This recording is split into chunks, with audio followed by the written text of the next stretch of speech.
Hello everyone, welcome back. Today we're discussing Chapter 2, Lesson 6, Solving Compound Inequalities.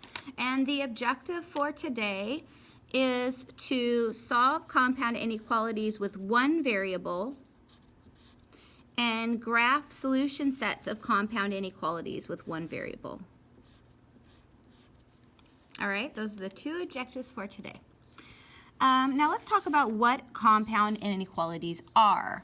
So compound inequalities, those are the inequalities you have seen so far. The inequalities you've seen so far have been simple inequalities. When two simple inequalities are combined into one statement by the words and or, that's the key, and or, the result is called a compound inequality. So it's basically when you have two simple inequalities and you combine them into one compound inequalities. So this is kind of like my fingers, right? I still have two fingers there, but now it's just written, it's kind of like, it looks as if it's one thing. Whereas two simple inequalities, you write them together as one thing. All right, so let's look at our first example. We're actually going to start with a little application. So this says the pH level of a popular shampoo is between 6.0 and 6.5 inclusive. Write a compound inequality to show the pH levels of this shampoo and then graph the solutions. All right.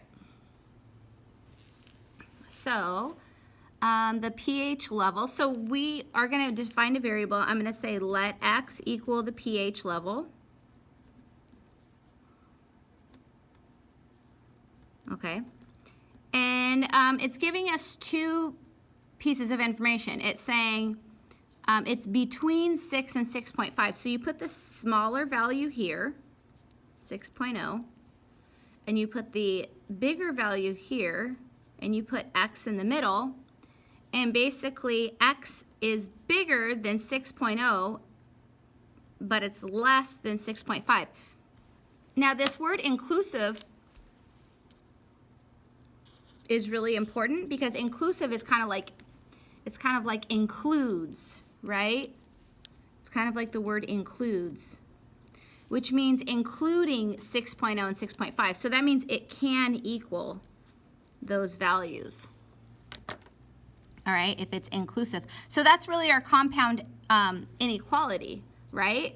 And it's two inequalities written as one. So this is it as written as one, but we could write it as x is greater than or equal to 6.0, and we could say that x is less than or equal to 6.5.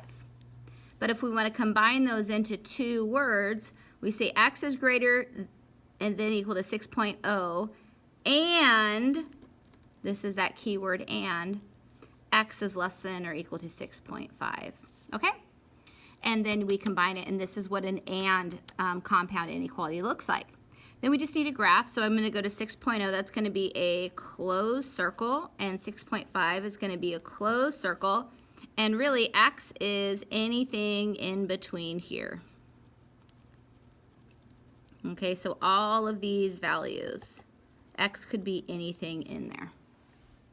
All right, perfect. Let's look at the next example here. Check it out, example 1.